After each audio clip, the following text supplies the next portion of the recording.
You've heard of the brave and ingenious rescue of Jews from the Nazis by Oskar Schindler, and the courageous and unlikely rescue of the American hostages from Iran depicted in the movie Argo. But nobody's heard of the daring and dangerous rescue of the Vietnamese from Saigon by John Riordon. It's a story that's never been told before.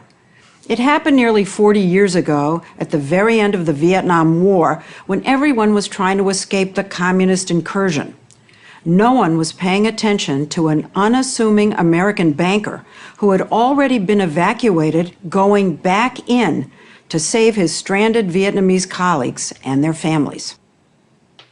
The story will continue in a moment. Everybody worked at the bank, spouses and children. Right.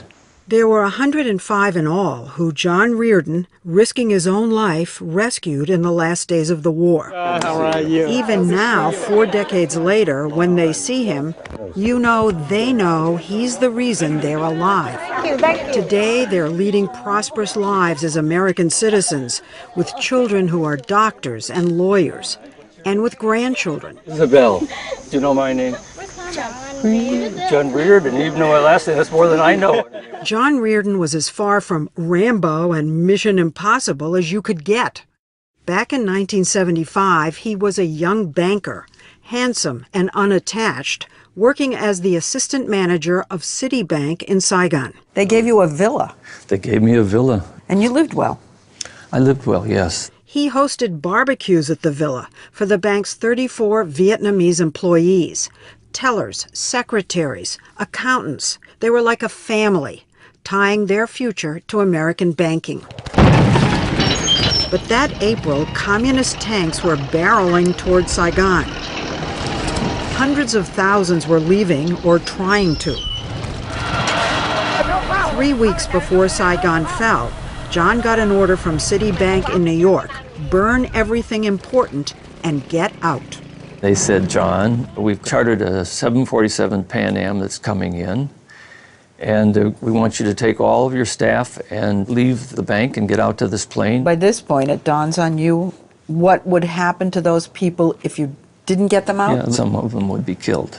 It's scary. It was very scary. Cook Pham Vo worked in personnel. Chi Vu was the head teller. They were hearing rumors of reprisals by the Viet Cong against anyone working for the Americans. Would you have been seen as traitors, as spies? The closer you to American, the more they think you spy. But their own government set up checkpoints to keep people from leaving the country. Without exit papers, the staff had no way to escape. John didn't want to leave without them, but the bank ordered him out. So he boarded that Pan Am flight to Hong Kong alone, and the employees were left to fend for themselves.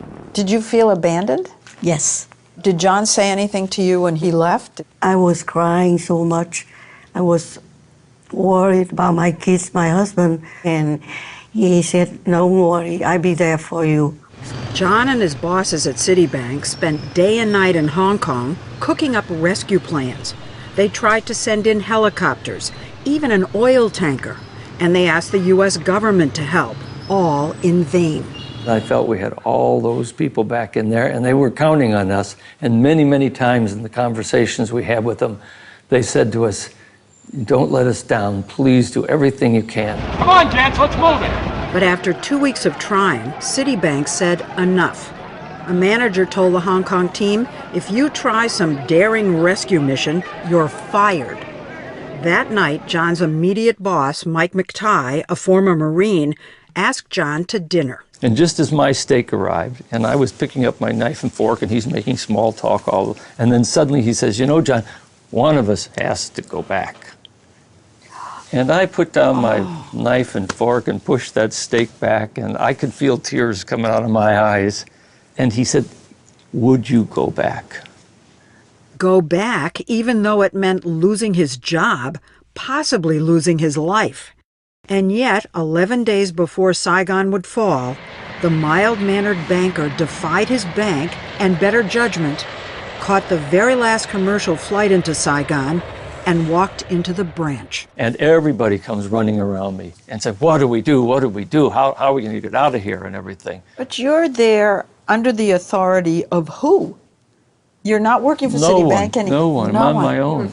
On his own authority, John moved them with their families, all 105 of them, into his villa and another one nearby, so they'd all be ready to go as a group when and if he came up with a plan. He told them to tell no one where they were. 4 days went by. Nothing was working until a CIA agent told him the only way out now is on U.S. military cargo planes that are evacuating Americans and their dependents. He says, the evacuation has begun. Take your family and go out to the airport and process them through. And I said, well, I don't have a family. And he said, just create a wife and children, no matter who they are, and go out there and sign the documents. And this is the first time you've heard this idea. Yes, yes. Try and pass off his Vietnamese colleagues, their spouses and children as his family? There were 105 of them. Do you say to him, are you kidding me? You Source. don't say cockamamie? You don't say... No. Because there'd been so much cockamania before that. This is the time to jump on anything that looked like it was going to float. You were at the end of your rope. Yes, absolutely. It was worth a try, but not for all of them at once. He took the bank van and went out to the airfield alone to see if it would work. I walked into that processing area and somebody gave me a piece of paper. He said, list your dependents on here. And I was fumbling for what piece of paper I was going to have to write this all down. They said, just attach that to this piece of paper and keep going. So There it were was a bit of a rush. 15 names. You had a wife and 14 names. Right, that was kind of ambitious for the Daughter, start. son, daughter, Right. son, yeah. This is the paper. Wife, daughter, son, 14 kids, some older than he was. He was certifying on a U.S. government document that these were his children. Is your heart pounding? Or you Yes, a little palm bit. I sweating? certainly was nervous, yes. He was stunned when the officer, no questions asked, stamped it and handed John evacuation tags. He rushed to the villa to pick the 15 up, amazed that such a crazy idea was actually working. Do you remember when he came back? What happened? We're so happy. It's an elation to see he's a lifesaver. He's an angel. But you had to keep it secret, right? Yes. You never told your parents? No, So you never said goodbye? no. Over the next 4 days, as fear gripped the city, John repeated this ruse, going back and forth to the airport 10 times, filling out papers with groups of 6 or 8. Did any of these officers ever question you in all this time? This one man, he said, haven't I seen you here before? I said, no, sir, no, absolutely not. Bang, I know he wanted to get going too. And then another time this man said, well, you've got one heck of a big family here, huh? You've been busy when you've been... I said, oh, yes, I've been here a long time. And just chopped it again. You just It was went back and back and back. hard to believe it would be that simple to do. We recently met with 7 of his daughters. They didn't think it was all that simple, since John was separating them from their husbands. All the staff women will go first, and the husband will leave in a separate group. At that moment, I was like thinking, will I ever see my husband again?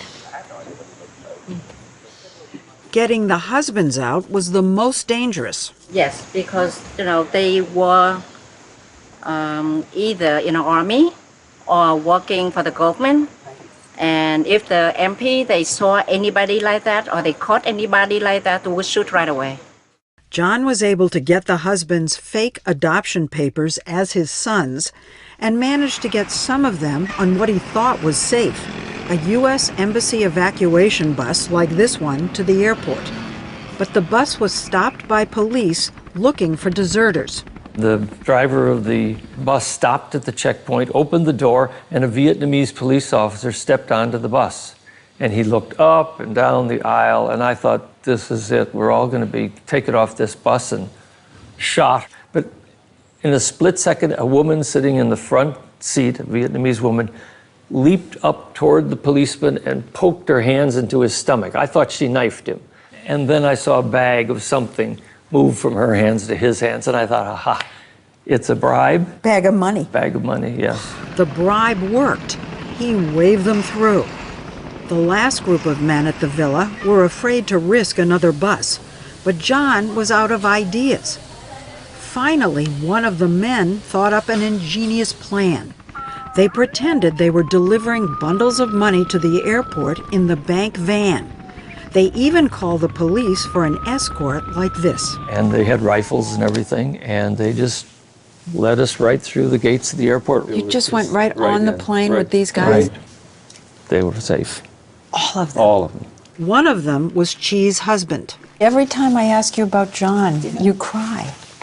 He's so kind, you know, to stay behind and took us out. He did so much for us. He saved my kids and my husband. They flew on one of the last planes out of Saigon. After that, the only route of escape were the helicopters at the U.S. Embassy. Within a few days, Viet Cong tanks rolled into the presidential palace. The war was over. What followed were years of starvation and brutal repression. Many who tried to escape by boat drowned at sea. But thanks to John, the Citibank employees were flown out to either Guam or the Philippines and then all reunited at Camp Pendleton in California. Do you think all this time you've been fired? Yeah, I do still think that. I'm not worried about it, though. I'm still alive. They're all alive. That's important things. Well, he wasn't fired. He was given a big bonus and hailed as a hero. At the reunion for John in Long Island with a group of his children, we found out they call him Papa. Hi, John.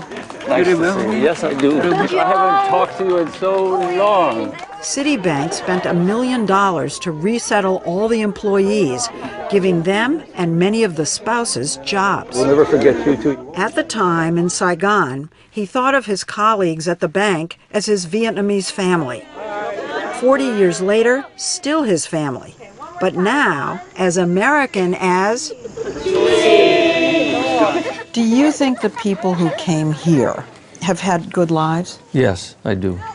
How many children do you actually have now, and grandchildren? I just keep using the number 105, but the grandchildren, don't ask me. I can't keep up with that.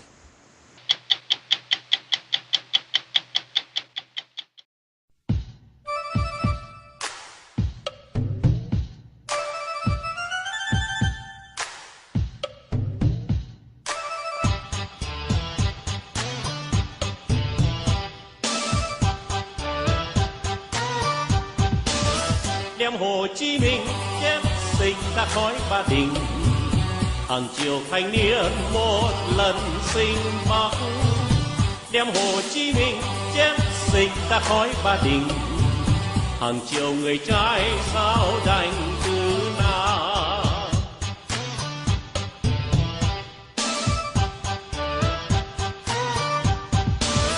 Đem Hồ Chí Minh chết sinh ra khói Ba Đình, hàng triệu sinh linh sẽ được siêu thoát. Đem Hồ Chí Minh chết sinh ra khói Ba Đình, hàng triệu triệu dân sẽ được tái sinh.